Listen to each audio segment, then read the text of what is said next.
When I had my accident, I found out at that moment, nothing in life is promised except death. You need to appreciate every moment. A lot of people don't appreciate their moment until it's past. Right now is my time and my moment, thanks to the fans, thanks to the accident.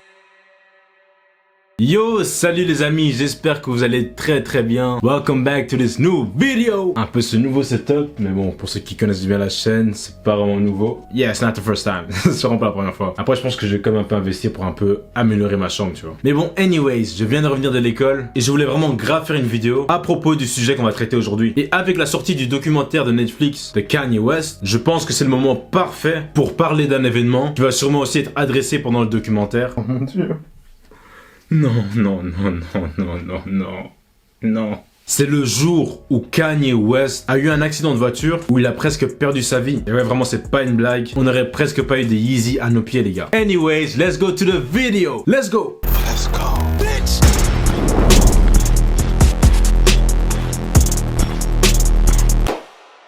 On va dire que tout commence vers les années 2000. À ce moment-là, comme la majorité le savent, Kanye était un producer. Le gars, il venait de terminer de producer l'album de Jay-Z, qui était sorti en 2001, The Blueprint. Et il va aussi reproduire The Blueprint 2, The Gift and the Curse, qui sortira en 2002. Faut savoir que Kanye, lui, son vrai goal, c'était pour que lui aussi, il puisse devenir un rappeur. Mais ce rêve-là n'était pas vraiment facile à accomplir, parce que pour tout le monde, Kanye West était juste un fucking producer. Donc tout le monde lui disait, reste là avec tes boutons, là derrière ton PC, continue à produire seulement. Et aussi les labels ne voyaient pas comme un potentiel rappeur. Le gars, il portait des polo shirts, il s'habillait d'une certaine manière, il portait des sacs à dos bizarres. Les labels ont dit non. Pas toi mon gars, pas toi. Tu ne vas pas rapper pour nous. Comme quoi que aussi durant cette période, le gangster rap dominait le hip-hop fort, mais très fort. Et Kanye, lui, n'avait pas les critères nécessaires pour être reconnu comme un rappeur, comparé à des 50 Cent, Eminem, Jay-Z, etc. Qui eux avaient vraiment du street credit. Après oui, c'est vrai, certains d'entre vous vont peut-être me dire, mais il avait quand même un deal avec Rockefeller, le label de Jay-Z. Oui, c'est vrai, ok. Mais il faut savoir les amis que le gars était juste là pour faire des beats pour la maison de disques. À aucun moment on a dit, hey yo Kanye, you wanna rap? Non, le gars fait des beats, c'est tout. Mais tout ça va changer le 23 octobre en 2002. Parce que après avoir passé toute une soirée au studio en Californie, à son retour pour rentrer chez lui, Kanye va s'endormir au volant et il va se cogner tête à tête avec une autre voiture. L'accident a carrément brisé sa mâchoire. Les docteurs ont même dû câbler sa mâchoire à son visage avec les petits fils là. Il va même avoir une opération de chirurgie pour sa mâchoire. Et les docteurs l'ont obligé qu'il puisse se reposer pour quelques semaines. Mais Kanye, après quelques jours, il se dit...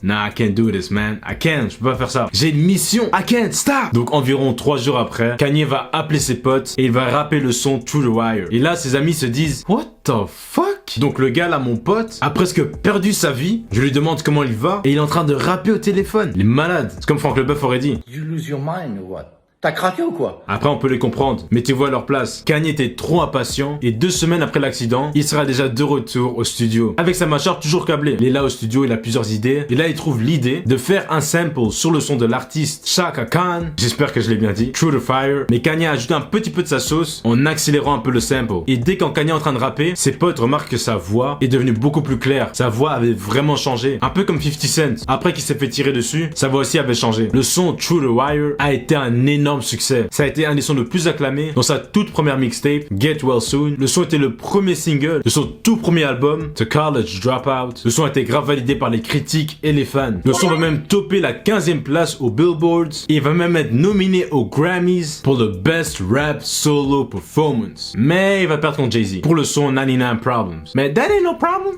Pas de problème pour Kanye, pas de problème. Puisqu'il partira pas les mains vides. Le gars, il va gagner le Grammy pour le Best Rap Song avec Jesus Walks, le Grammy pour le Best R&B Song avec Alicia Keys, et le Grammy pour le Best Rap Album avec The College Dropout. Il va sortir un speech légendaire. Everybody want to know what I would do if I didn't win. I guess we'll never know.